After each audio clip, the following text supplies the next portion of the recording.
A paz do Senhor, amados. Eu sou o pastor Adelci dos Reis. Estamos aqui novamente para comentarmos sobre a lição 13 da revista da nossa escola dominical, que tem como título A Velhice de Davi. O texto áureo nos diz: ainda que a minha casa não seja tal para com Deus, contudo estabeleceu comigo um concerto eterno, que em tudo será ordenado e guardado. Pois toda a minha salvação e todo o meu prazer estão nele, apesar de que ainda não o faz brotar. Segundo Samuel, capítulo 23, o versículo 5. A verdade prática nos diz: a verdadeira essência da vida não consiste em viver muito ou pouco, mas sim em viver cada momento com Deus e para Deus. Meus amados, hoje nós vamos comentar sobre a velhice, esse assunto tão importante que acomete todo ser humano. Nós vamos hoje tratar sobre a velhice do homem segundo o coração de Deus, Davi. Nós sabemos que a velhice, ela faz parte da trajetória da vida. O homem nasce, cresce, passa por porções de modificações, reproduzem e chega a velhice e morre. Então a velhice, ela faz parte do curso natural da vida.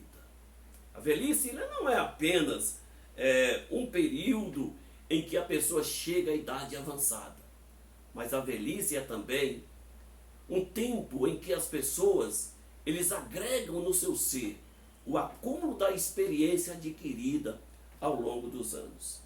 Nas Escrituras, a velhice ela é vista como bênção para o ser humano. Nós podemos ver no livro de Eclesiastes, no capítulo 12, o grande sábio Salomão, quando chegou na sua idade avançada, se tornou conselheiro. E muitos procuravam os seus conselhos, crianças, adolescentes, jovens, pessoas idosas. Ele tinha sempre um conselho para dar.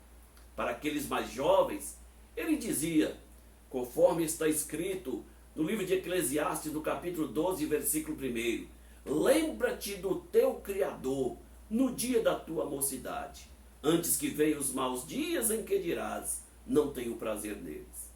Mas as pessoas de idades mais avançadas que procuravam seus conselhos, nós podemos ver um grande conselho que ele dava, que está registrado no capítulo 12, o versículo 13 do livro de Eclesiastes. Ele diz: teme a Deus e guarda os mandamentos, porque isto é o dever de todos os homens. Então nós sabemos, meus amados, que a velhice, ela é bênção para o ser humano. A velhice, quando ela chega e o ser humano vive na presença do Senhor, é algo agradável, porque ele chega com a sensação de um dever cumprido. No tópico primeiro, nos diz uma visão geral sobre a velhice. Mas afinal, a velhice, ela é boa ou é ruim? Isso vai depender do ponto de vista de cada um, da forma que a vida foi conduzida. Muitas pessoas, durante o período de juventude, agridem os seus corpos, maltratam, e quando chega a fase da velhice, os seus corpos estão desgastados, sofridos, e com certeza eles vão sofrer a consequência do desgaste e da agressão que fizeram os seus corpos no tempo da juventude. Mas existe aqueles também que chegam à velhice, tiveram seus corpos dedicados ao Senhor, ofereceram seu serviço a Deus, e quando eles chegam à velhice, eles chegam ali com a certeza de ter cumprido a sua missão na terra. E ele sabe que tudo isso vai resultar em bênção, não somente para a velhice, mas também para a vida eterna. No ponto primeiro, nos diz concepções antigas e modernas. Veja só, em todos os tempos houve pontos de vistas divergentes acerca da velhice. porque este é um assunto controverso. Muitas pessoas têm opiniões diferentes acerca deste tema. Por exemplo, o filósofo egípcio Ptah-hotep, ele não via a velhice como algo muito bom. Ele até mesmo chegou a afirmar que a velhice é o maior infortúnio que pode atingir o ser humano. O que ele estava dizendo? Ele estava dizendo que a velhice é um tempo de infelicidade, que a velhice é uma desgraça para o ser humano, ou seja, que a velhice ela é um ato de desastroso para o ser humano. Veja que estas opiniões, elas são contrárias à realidade.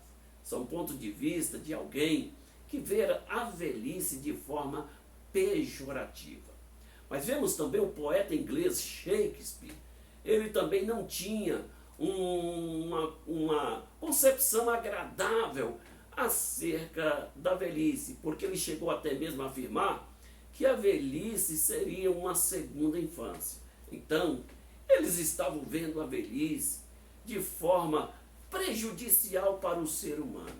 Mas sabemos também que no nosso tempo, na era pós-moderna, tem opiniões diferentes acerca da velhice. Existem diferentes opiniões acerca desse tema. Então nós podemos ver que a velhice ela é vista muitas vezes como um desgaste para o ser humano. A velhice também ela é vista como um tempo de ressentimento da pessoa, que muitas vezes vê os mais jovens de forma opostas. E isto também, nós vemos que este conflito social entre a terceira idade e a idade da juventude, isto é muito relativo. Muitas pessoas veem isto com ressentimento dos mais jovens. Os mais jovens, por sua vez, consideram as pessoas idosas cansadas, fora de moda, pessoas severas. São pontos de vista que estão dentro da sociedade e diversas pessoas têm estas opiniões. Mas nós podemos ver também que ninguém pode desprezar a vida, ninguém pode desprezar o outro por causa da idade. A grande verdade é que nós precisamos considerar as pessoas, tanto o jovem considerar o velho como o velho ter consideração pelo jovem. O que nós vemos na nossa sociedade é a desagregação do amor. O amor tem esfriado, o amor tem atingido, a falta do amor, aliás, tem atingido as pessoas. Tudo o que acontece é resultado desse esfriamento. E o esfriamento, ele traz este conflito social. Nós vemos as emissoras de televisão, de rádio, os jornais, anunciando muitas vezes a pessoa idosa sendo desprezado. Alguns são desprezados nos asilos, são desprezados pela própria família, desprezados pelo governo, entregue aí a vida de forma sofrida. E nós vemos que isso aí, amados, são situações que as pessoas da terceira idade estão sendo vítima nesse tempo em que nós vivemos. Isso também é cultural, porque existem culturas que tratam bem os seus velhos. Por exemplo, no Japão, dificilmente nós vamos ver um idoso andando sozinho. Geralmente ele está sendo acompanhado por pessoas mais jovens. Por quê? Porque eles consideram que os idosos, eles fizeram parte da sociedade, eles contribuíram com a cultura japonesa, eles contribuíram de forma com o seu conhecimento. E por isso eles acompanham os idosos para absorver a sabedoria das pessoas idosas. Mas em de outras culturas nós vemos o desleixo, o desprezo, o abandono, as pessoas muitas vezes morrendo à míngua.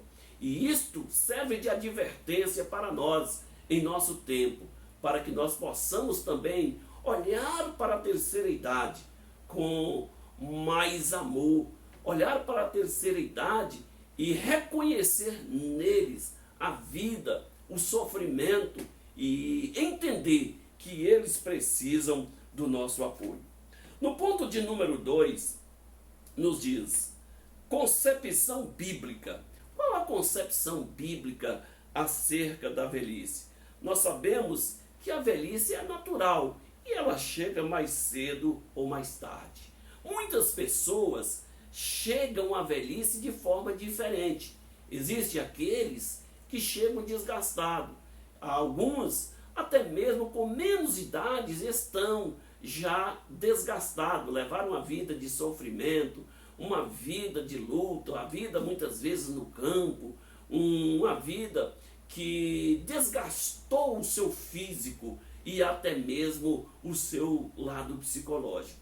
Nós vemos também que existiu pessoas na Bíblia que tiveram a velhice com lucidez, como Moisés, como Caleb, que terminaram seus dias ainda com o vigor físico.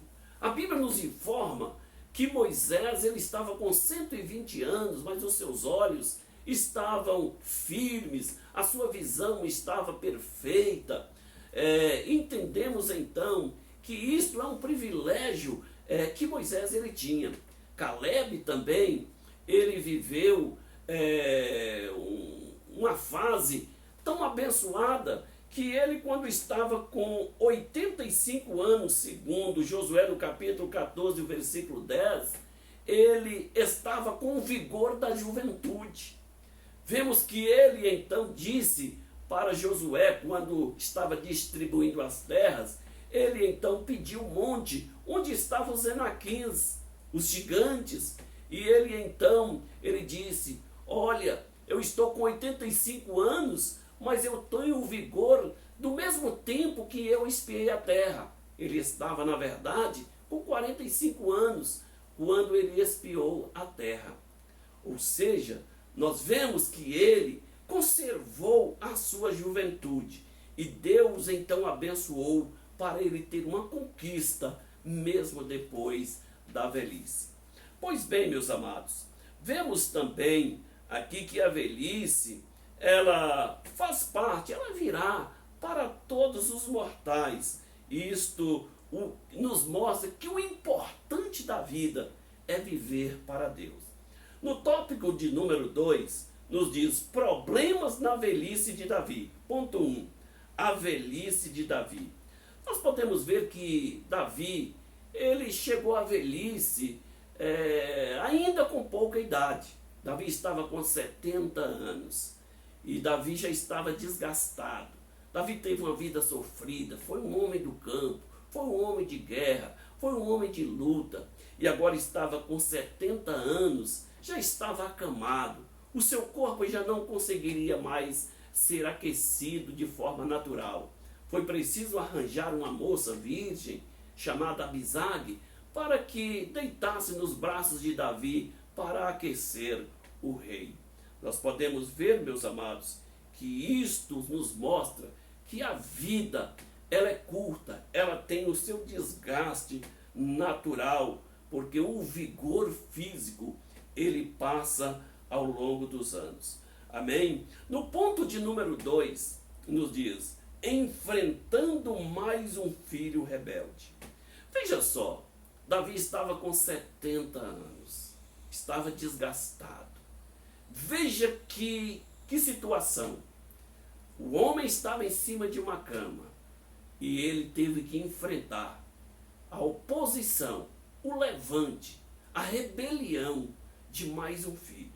No momento que mais Davi precisava do apoio do seu filho, que mais precisava do apoio da sua família, é o momento em que o filho se levanta para tomar o trono de Davi. nós podemos ver que aquela rebelião, desta vez com Adonias.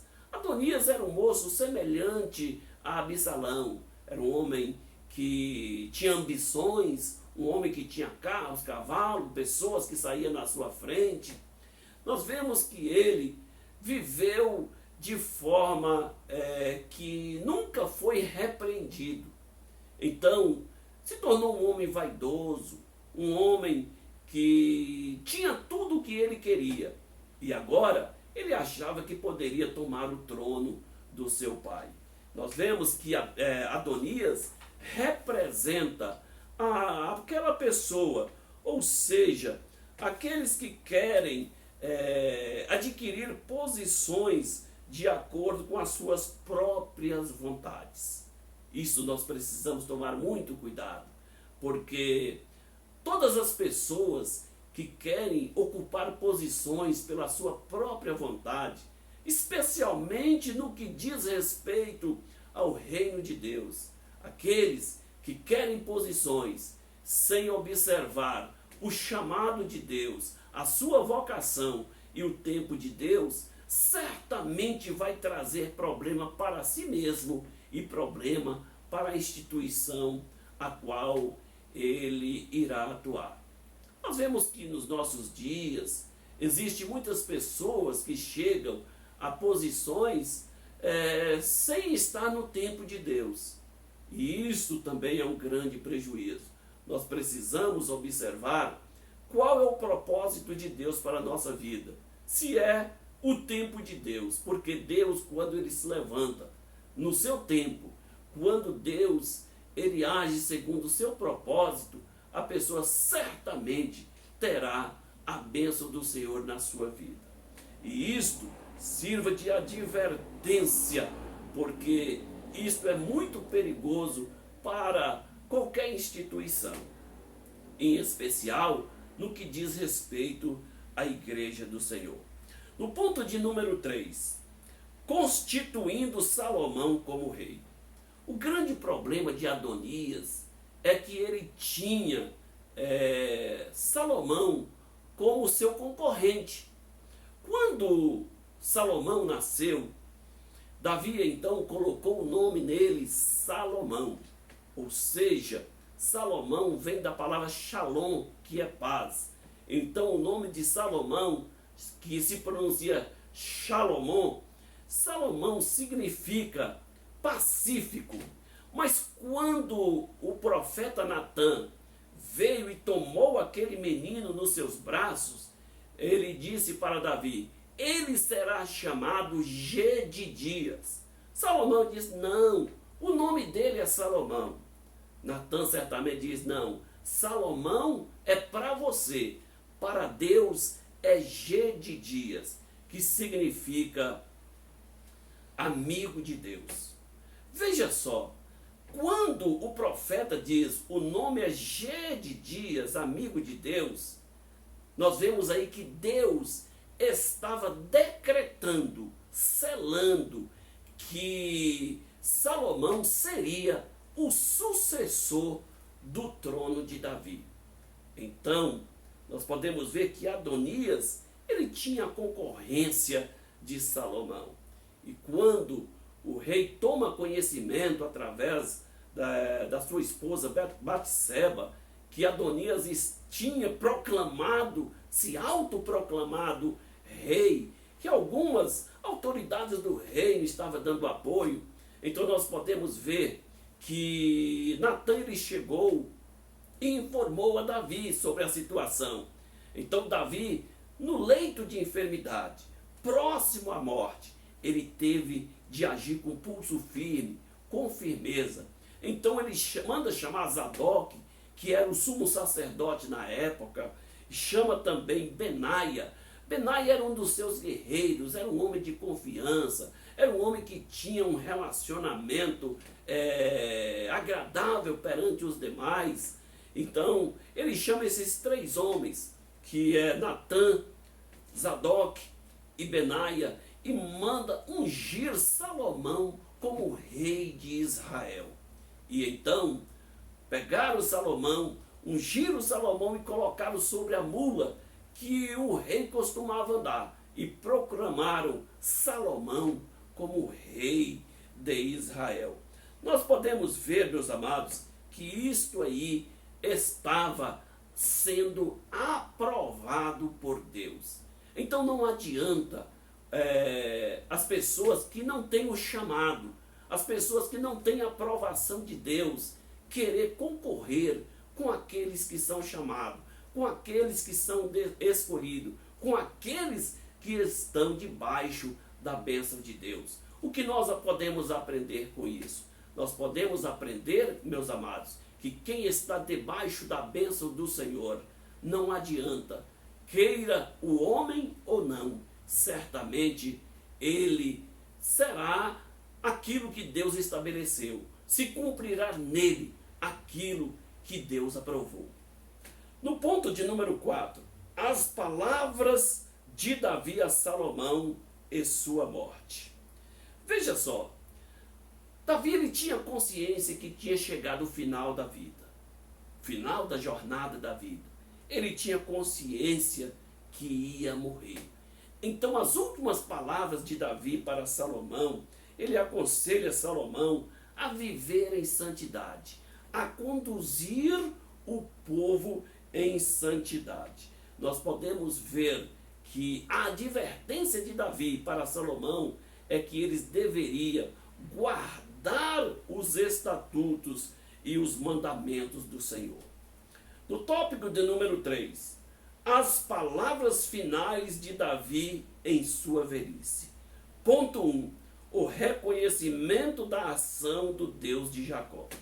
Veja só, aqui nós podemos ver em 2 Samuel, no capítulo 23, versículo de 1 a 7. Eu recomendo a todos os professores a lerem esse texto na sala de aula. Ele é tremendo, ele é fantástico, porque esse texto, ele mostra aqui como Davi foi levantado. Veja que nesse texto, Davi ele começa dizendo: diz Davi, filho de Jessé, diz o homem que foi exaltado, o ungido do Deus de Jacó, o suave salmista de Israel. Nós vemos o reconhecimento de Davi por tudo aquilo que Deus ele fez com ele. Então ele expressa em forma de gratidão por tudo aquilo que Deus fez, porque ele sabia que se não fosse Deus, jamais ele poderia ter chegado até ali. E Davi então, já no final da vida, ele reconhece a grandeza de Deus, a bondade de Deus, a misericórdia de Deus na sua vida. Então nós podemos ver que Davi ele tinha consciência que toda a sua trajetória no reino, todas as suas conquistas tiveram então a mão de Deus abençoando. Então este é um reconhecimento que nós precisamos valorizar, que tudo aquilo que nós somos ou fazemos, nós precisamos ter a direção de Deus e a mão de Deus nos guiando. No ponto de número 2, o Davi inspirado. Veja só, Davi agora chega ao final da jornada. É os momentos finais de Davi, mas Davi ainda tem a inspiração. Ele chega a dizer: o Espírito do Senhor fala por mim. As suas palavras estão na minha língua. E o que Davi está falando? Davi está falando, amados, acerca do governador vindouro, dizendo que o governador virá e governará com justiça. Nós podemos ver que Davi, ele não está falando do seu filho Salomão. Davi, ele está falando da aliança de Deus com ele, aliança davídica, em que Deus prometeu a Davi que jamais faltaria herdeiro para o seu trono.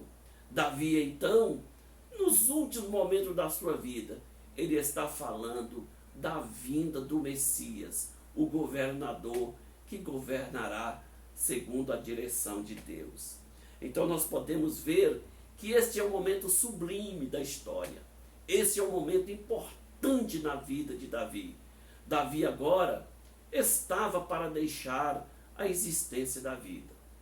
Nós sabemos que a trajetória da vida de Davi, ele passou por muitas consequências, sofrimento, até mesmo pecou, mas alcançou o perdão de Deus e chega agora, no final da jornada, com integridade, perdoado. Ele estava agora terminando a jornada da vida, mas ele estava terminando com todas as honras de um homem de Deus. E isto é importante para todo ser humano. O importante não é começar bem, é terminar bem. Porque muitos até começam bem, mas param no meio da jornada, se perdem no meio da jornada. E este exemplo fica para nós também, porque o mais importante é nós terminarmos a jornada em grande estilo. E então Davi iria agora partir para a eternidade, mas ele iria partir com todas as honras de um homem de Deus. Isto fica um grande exemplo para nós fazermos também como Davi e como Paulo, que estava no final da vida. Paulo chegou a dizer: combati o bom combate, acabei a carreira e guardei a fé. De agora em diante a coroa da justiça me está reservada, a qual o Senhor, o justo juiz, me dará naquele dia. Que isto seja a regra de vida para todos aqueles que fazem a obra do Senhor, para todos aqueles que temem e que amam a Deus. Amém, amados? Que Deus nos abençoe. Estamos chegando ao final do quarto trimestre de 2019. Foi bom estar com vocês nesse período. Estamos encerrando o ano de 2019. Quero desejar um feliz ano novo para todos vocês. Que Deus possa continuar abençoando cada um, derramando as bênçãos celestiais, que os celeiros celestiais possam se abrirem e derramar abundantes bênçãos sobre as vossas vidas, sobre as vossas famílias e vossos ministérios. Tenham todos um feliz 2020. E no próximo ano estaremos aqui juntos, dando continuidade a esse trabalho tão abençoado que Deus tem me levantado para contribuir para a edificação de muitas vidas. Que Deus abençoe a todos.